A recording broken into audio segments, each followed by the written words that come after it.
तुम्हाला असं वाटत असेल की भाजप ही निवडणूक एकहाती जिंकेल, पण तशी परिस्थिती अजिबात नाही आहे.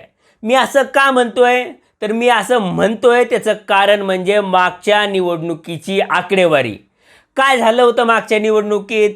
तर मागच्या निवडणुकीत बिहारमधल्या 243 जागांपैकी तेजस्वी यादवांच्या आर जे डीला सर्वाधिक म्हणजे 75 जागा मिळाल्या होत्या. त्या खालोखाल भाजपला 74 आणि नितीश कुमारच्या जनता दल युनायटेडला 43 जागा मिळाल्या होत्या.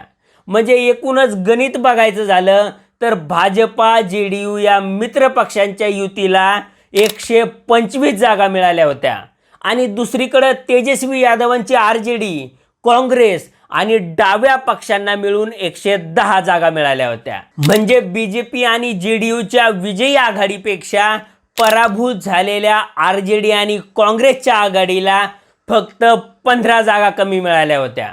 आणि या दोन्ही आघाड्यांमधला मतांचा फरक बघून तुम्ही अवाक झाल्याशिवाय राहणार नाही, कारण तो मतांचा फरक होता फक्त 11,500 मतांचा.